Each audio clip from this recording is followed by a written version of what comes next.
الحمد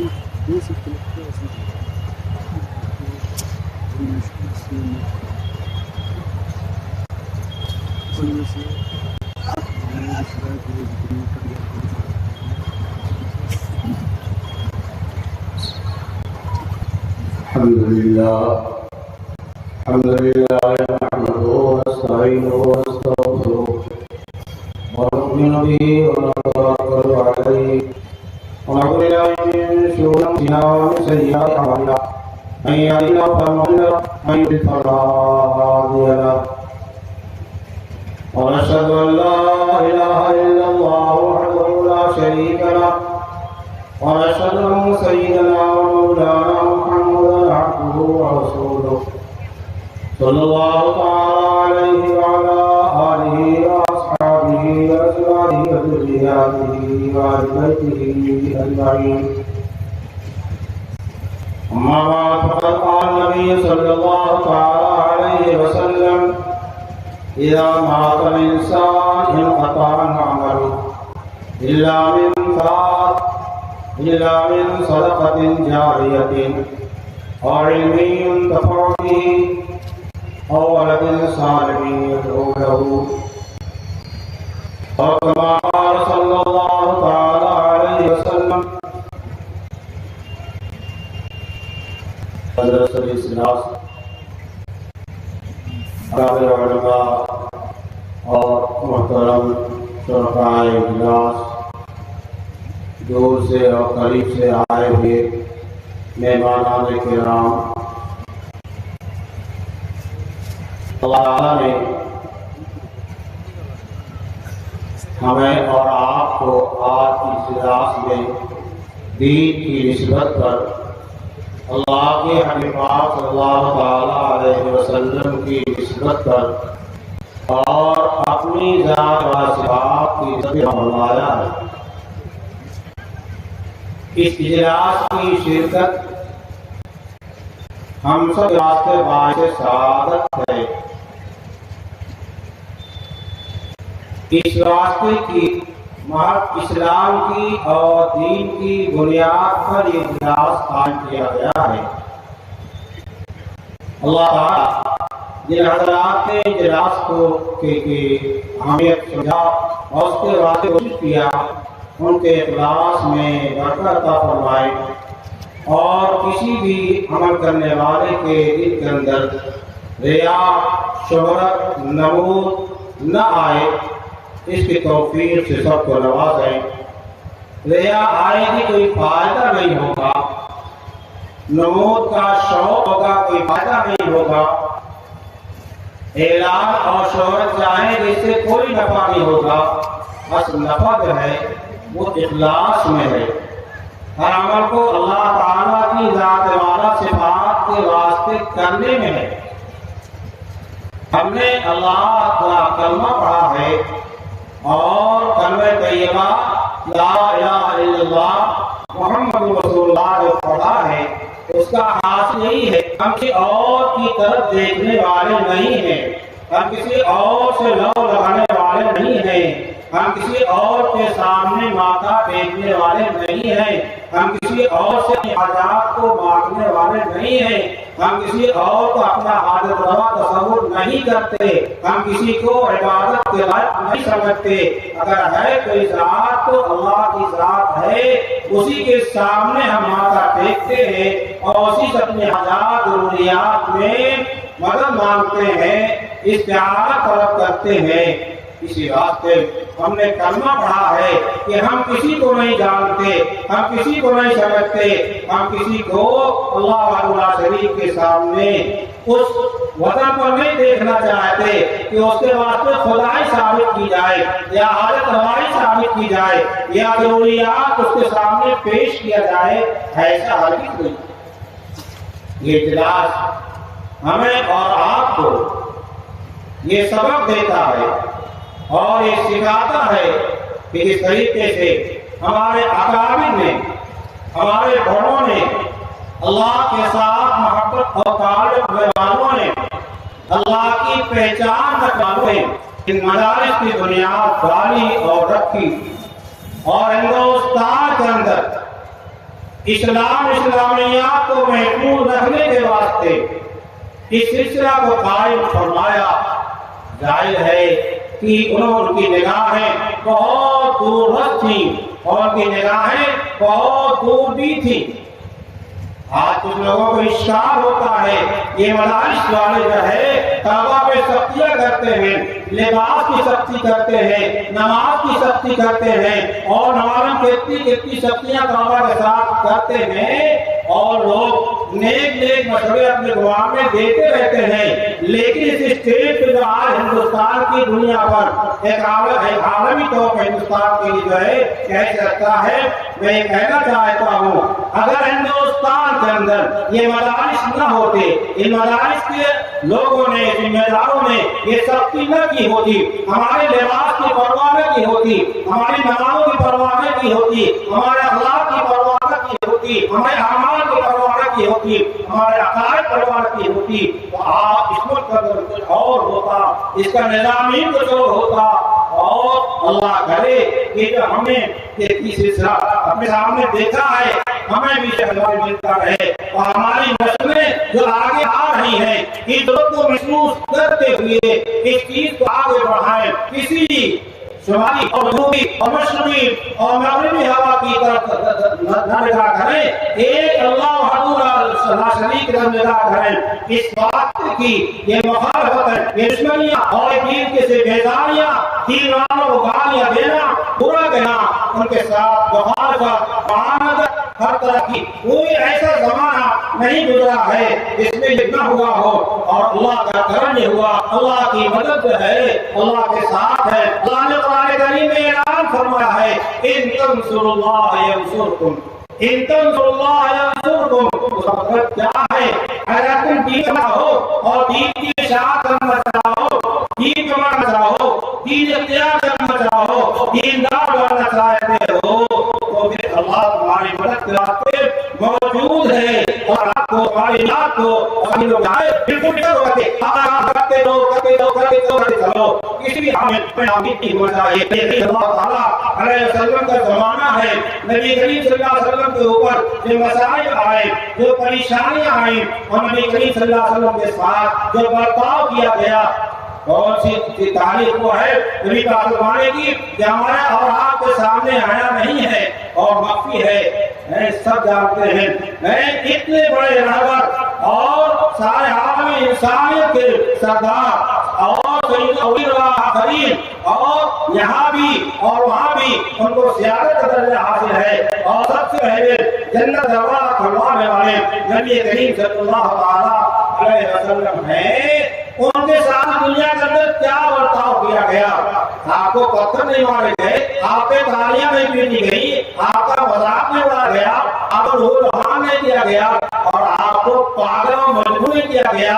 سارے ہم کا جو سب سے بڑا والا ہے، سب سے بڑا قوت والا ہے، طاقت والا ہے، سب سے بڑا زیر ہے اور اللہ کا سب سے زیادہ محبوب ہے، جب اس کو پاگل کہا جا سکتا ہے، اگر ہمیں پاگل کہا جا رہا ہے یہ کوئی نئی بات نہیں ہمارے واسطے ہے۔ اس بات میں کسی بھی منزل پہ پہنچ کر کے اور یہ حالات اندر ہوتے ہوئے جو ہے اللہ کی رحمت سے نا امید نہیں ہونا چاہیے۔ صحابہ کرام کے زمانے میں بھی حالات آئے، صدیق اکبر کے زمانے میں حالات آئے، عمر فاروق کے زمانے میں حالات آئے، عثمان غنی کے زمانے میں بڑے حالات آئے، اور علی مرتضیٰ کے زمانے میں حالات آتے رہے۔ اس وقت سے تابعین اور اس وقت سے آج تک جو ہے یہ حالات آتے رہے ہیں، لیکن ہمارا کام تو اللہ کی ذات پر بھروسہ کرنا ہے۔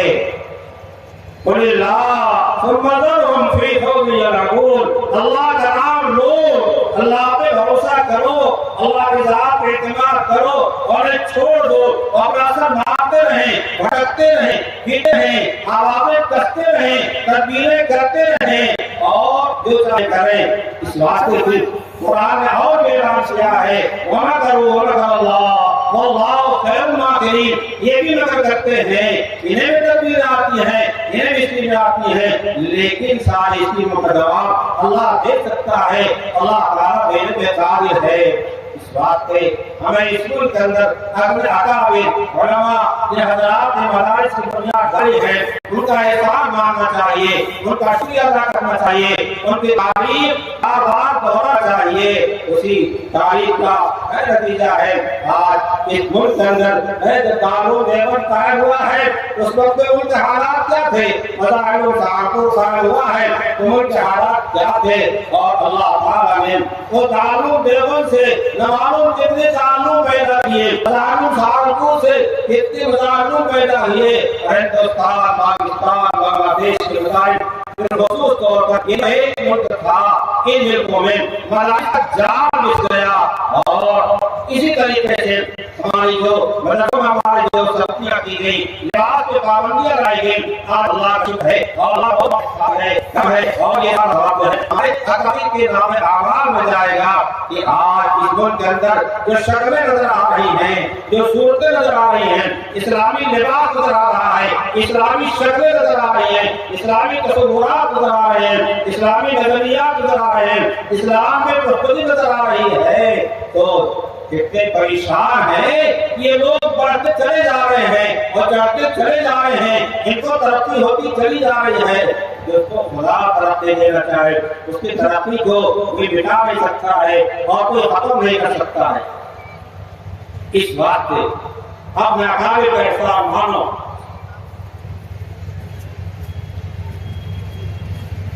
آج حضرت نانوتوی رحمۃ اللہ علیہ وہ اللہ تعالیٰ جس مقام پہ پہنچا رہے ہیں اور جتنے آج جانا چاہ رہے ہیں ان کے علم کی روشنی، ان کے علم کی اعمال صالحہ اور اخلاق صالحہ اور تفاضل علماء کرام تیار ہو رہے ہیں اور ملک کے اندر اور ملک کے باہر بلکہ ساری دنیا کے اندر جو دین پھیل رہا ہے، ہم اور آپ مل کر کے اگر نانوتوی رحمۃ اللہ علیہ کے اجر کا اندازہ لگانا چاہیں، مقام کا اندازہ لگانا چاہیں تو ہمارے اور آپ کے بس کی بات نہیں ہے۔ وہ صحابہ کرام صدیق اکبر کے مقام کا کیسے پتہ لگا سکتے ہیں، عمر فاروق کے مقام کا کیسے پتہ لگا سکتے ہیں، عثمان غنی کے مقام کا کیسے پتہ لگا سکتے ہیں، علی مرتضیٰ کے مقام کا کیسے پتہ لگا سکتے ہیں اور دیگر صحابہ کرام کے مقام کا کیسے پتہ لگا سکتے ہیں۔ اور یہ تو ہمارے بڑے ہیں، اس کے آگے آپ آئیے دیکھیے جناب نے مدارس قائم کیے اور ان سے سلسلہ چلتا رہا اور آج تب تک چلتا رہے گا۔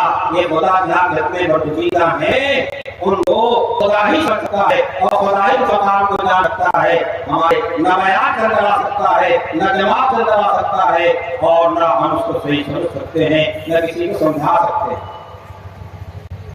اللہ کے ساتھ یہ آپ کا مدرسہ جامعہ اشرف علوم کنوا بہت زمانے سے نام سنتے رہے، ایک مرتبہ یہاں آنا بھی ہوا اور مدرسے کے اندر تھوڑے داخلہ ہوا۔ ہمارے علوم کے لیے یہاں بہت سارے ہیں اور مدد ہیں، بڑے شاہد کبھی انتقال ہوا ہے، بڑے مظفر ہیں، حافظ ہارون انتقال ہوا اور بھی بہت سارے حضرات چلتے پہلے بھی ہیں جنہوں نے علوم تعلیم حاصل کیا ہے۔ اسی تعلق یہاں پر لگا جہاں پر کبھی آنا ہو جاتا ہے، نہ مجھے سفر کا رنگ ہے، نہ ادب کا رنگ ہے، نہ بیان کا رنگ ہے، نہ تقریر کا رنگ ہے۔ یہ آپ حضرات تشریف فرما ہے، آپ حضرات توجہات ہیں کہ میں کچھ کہہ چلا جا رہا ہوں، خدا کرے تو غلط بات زبان سے اور غیر جہاں پہ بات نہ نکلے۔ یہ مدرسہ اشرف علوم کنوا جس کا 100 سال نصاب پورا ہوا ہے اور 100 سال کی ہوئی سال عمر جو ہے بہت بڑی ہوا کرتی ہے۔ ہمارے یہاں 100 سال عمر کس کی ہوتی ہے؟ اس کا 100 سال کم ہے، اس کا سال جو ہے مدرسے کا ہوا ہے۔ نہیں مدرسے کا پورا ہوا ہی ہے۔ جن لوگوں نے مدرسے کی بنیاد ڈالی ہے، جنہیں کھڑی اینٹ رکھی ہے، جنہوں نے منڈی مٹک کی تعلیم جاری کیا ہے، ان کا اشارہ علم ہے۔ اسے پہلے تو رقم رہا ہوا اپنی جگہ پر ہے، اس وقت سے آج تک منڈی اور اس وقت کی نیکیاں ساری کی ساری یہ حضرات اللہ نے بنیاد رکھی ہے، ان کے نام اعمال میں لکھی جائے۔ اللہ پیدا کریں بس وہاں پر رہنا ہوا، یہ نہیں ہمت نہ آئے۔ ہر ایک جو ان ہدایت سے فارغ ہو کر جا رہا ہے، اس کو آسمیت اس کو حاصل ہے، تو کرتے ہیں چاہے مدارس ہو، چاہے دنیا کے کسی کونے کی مدارس ہو، سب کو اصل نسبت جو ہے اور آلو لیمن سے ہے اور مولا اپنا آدمی کی نسبت سے ہے۔ اس لیے ہم تو سمجھتے ہیں آج اس نسبت پر اس ملک کے اندر اور دوسرے قریب ملکوں کے اندر جو ہمارے قائم ہیں، سارے کے سارے غلط آدمی ہیں، سارے خزرہ کو عنوان آخر رحمت اللہ علیہ سے نسبت حاصل ہے اور علوم کا فیض کو مل رہا ہے اور علوم کی برکت میں اخلاص کی برکت کام کر رہی ہے. یہاں اتنا بڑا تعاون دنیا کے بعد بھی وہ کام سمپل نہیں، پھیلتا جا رہا ہے. دنیا کا کون سا ایسا ہے، دنیا کا کون سا علاقہ ایسا ہے جس میں دار و دیوبند کا کوئی فعال موجود تھا؟ ہر ایک آدمی سامنے کے ہر ایک ہمارا رابطہ کا حوصلہ رکھے اور اللہ کے تعلق پر اخلاص کے ساتھ کسی کو نے منڈی ڈال کر کے ایک عقیدے کا روڑا ڈال کر کے اللہ کے نام پہ بنیاد رکھے. خدا اس کو پڑھائے گا، خدا اس کو چلائے گا، خدا اس کی آن کرے گا. اگر اپنے گھر پر، اپنے فن پر، اپنی گویائی پر، اپنی تقریر پر ہو سکتا ہے تو اس کی مدد ہوگی. جو خدا کی ذات پہ بھروسہ رکھا ہوا ہے یہ رکھے گا، خدا اس کی رکھنے سے اس کی زندگی میں جو ہے علم کے میدان پھیلائے گا، علم کو اچار دے گا. اور اس کے بعد جو ہے جس اخلاص کے ساتھ، جس دل کی گہرائی کے ساتھ، جس دل کی گہرائی کے ساتھ میں یہ ترقی ہوگی، یہ روڑا رکھا ہوگا، یہ 5 منڈی اور 56 کی منڈی بنائی ہوگی، یہ منڈی کبھی ترقی کرے گی اور بلڈنگیں بنے گی، کئی والے بنے گے جہاں ایک طالب علم اور 2 طالب علم سے جو ہے مدرسہ شروع کیا جائے گا، مکتب شروع کیا جائے گا پڑھانی. وہاں جو ہے اللہ تعالیٰ سینکڑوں اور ہزاروں کی تعداد میں جو ہے طلبہ بھیجیں گے، اساتذہ بھیجیں گے، ان کا انتظام کریں گے. لیکن شرط یہ ہے کہ ہم نے پہلے بنیاد کی ترقی ہے وہ صحیح رکھی ہو. پھر جاؤ کرنے حق میں مار کر آسرائیہ میں رکھتی وار کر پہلی ہی جب اخلاص ختم ہو گیا تو یہ بات نہیں ہو سکتی، یہ بنیاد بات نہیں ہو سکتی، یہ تعمیر صحیح نہیں ہو سکتی ہے. اس سے اخلاص کے ساتھ جو ہمارے اخلاق نے کام کیا تھا اس اخلاص والے عمل میں وہ کام اور رنگ وہ ہمارے نہیں. اس کے ساتھ ہمارے اکابر علوم نے، اکابر مظاہرون نے دونوں رکھا، ایک تو علوم ظاہرہ کا اور ایک علوم باطنہ. ایسے غریب وہاں زکریا صاحب نے لکھا ہے کہ علم تصوف ہمارے مدارس کی جان رہا ہے، علم تصوف ہمارے مدارس کی جان رہا ہے. آج اگر دارو دیوبند ہونے والا کوئی فرد علم تصوف کا سبیہ کرتا ہے اس کو مولانا نقوی کے علوم کا راز رشتہ نہیں ملا ہے. ہم سمجھتے ہیں اس نے مولانا نقوی کو نہیں سمجھا، اسے دارو دیوبند کو نہیں سمجھا، اس نے مشق کو نہیں سمجھا. اس بات پہ یہ دوسری طرف توجہ دلانا چاہتا ہوں اور اس کو قرآن نے سے توجہ دلایا ہے. ایک تو کتاب پڑھنا اور دوسرے اس کی تفسیریں بیان کرنا اور تیسرا کیا ہے وَيُزَكِّيهِمْ. نبی کا 3 کام ہے. پہلا کام جو ہے ہمارے مقاصد کر رہے ہیں اور قرآن کی تفسیریں بیان کرنا جو ہے اسے بتانا تو ہمارے بڑے بڑے مقاصد کر رہے ہیں. اور تیسرا کام وَيُزَكِّيهِمْ کا ہمارے ہر مدرسے کے اندر ہونا چاہیے اور نہیں ہے تو ہمارے ہر شہر کے اندر ہونا چاہیے. جیسے مدارس کی بنیاد رکھتے ہیں انہیں مدارس کو خانقاہ بنایا جائے. الگ خانقاہ بنانے کی ضرورت پڑے بنا ڈالیے، الگ کام بڑھتا ہے دیے، لیکن اگر نہیں اس کا موقع ملتا ہے ایسا نہیں ہو پاتا ہے. اپنے مدرسے کے اندر خانقاہ نظام قائم کیجیے جہاں قرآن پڑھا جاتا ہے، حدیثیں پڑھی جاتی ہے، وہی جو ہے کلمہ طیبہ کا ذکر اور ذکر جس کے ذریعے سے قرآن کی حدیث کا کیا گیا ہے. جدو ایمانکم بقول لا الہ الا اللہ ضربے میں لگا. ہم نے اپنے مدرسوں میں اس چیز کو چھوڑ دیا، اس کا نقصان ہوا کہ ہمارے مقابلے میں کچھ ایسے کھڑے ہوئے انہوں نے اس چیز کی استہزاء کرنا شروع کیا، اس کا مذاق اڑانا شروع کر دیا اور پھر حالات بدل گئے. ایسا نہ کیجیے. اس واسطے کی یہ 3 چیزیں نبی علیہ السلام کے بعثت کے مقاصد میں سے ہیں. اس لیے میں چاہتا ہوں اور آپ کو گزار کرنا چاہتا ہوں ہمارے ہر مدرسے میں ذکر کی آواز آنی چاہیے، تلاوت کی آواز آنی چاہیے. صرف سبق پڑھانے سے کام نہیں چلے گا. جی فرمایا کرتے تھے کہ جہاں اسباق پڑھانا ہے، ذمہ داری ہے، نظامت ہے، صدارت ہے، تعلیمات ہے، ان میں وجہ سے ساتھ جو ہے دیگر اذکار کی لائن کو مت چھوڑنا. دیگر اذکار کی لائن نہ چھوٹی اور جن مدارس میں دیگر اذکار کی لائن کو نہیں رکھا گیا اور اس سے بے پرواہی برتی گئی، ان مدارس میں وہ انوار نہیں ہیں اور وہ نہیں ہے جو مدارس ہیں جن میں ٹھیک رفتار کی پابندیاں کی جاتی ہیں۔ بہرحال یہ بات بڑھتی چلی گئی۔ میں نے آپ کے سامنے ایک روایت پڑھی ہے، اذا مات الانسان، نبی کریم صلی اللہ علیہ وسلم ہمیں یاد دہانی کرا رہے ہیں، ہمیں ہوشیار کر رہے ہیں، دیکھو مرنا ہے، کوئی انسان ایسا نہیں ہے جو موت کا انکار کرنے والا ہو، کوئی جماعت کوئی پارٹی ایسی نہیں ہے جو موت کی انکار کرنے والی ہو۔ انسان مرے گا، جب انسان کا انتقال ہو جائے گا تو انسان کے جو اعمال تھے وہ سارے کے سارے منقطع ہو جاتے ہیں، ختم۔ جو نماز پڑھ رہا تھا بند، روزہ رکھ رہا تھا بند، تحریر شاہ پڑھ رہا تھا بند، تلاوت کر رہا تھا بند، بخاری پڑھ رہا تھا بند، حضوری پڑھ رہا تھا بند، جتنے اعمال کر رہا تھا اور مسجد کر رہا تھا وہ سارا کا سارا کا ہو گیا، اس کے تالا لگ گیا۔ اذا مات الانسان انقطع عملہ، اس کا عمل جو ہے اس سے ختم ہو جاتا ہے۔ الا من ثلاث، مگر تین چیزیں نبی پاک نے ارشاد فرمایا ایسی ہیں کہ ان تین چیزوں کا عمل جو ہے جاری رہتا ہے، بند نہیں ہوتا ہے۔ الا من صدقۃ جاریۃ، صدقہ جاریہ چھوڑ کر کے گیا۔ کیا صدقہ جاریہ ہے؟ مسجد بنوا دیا،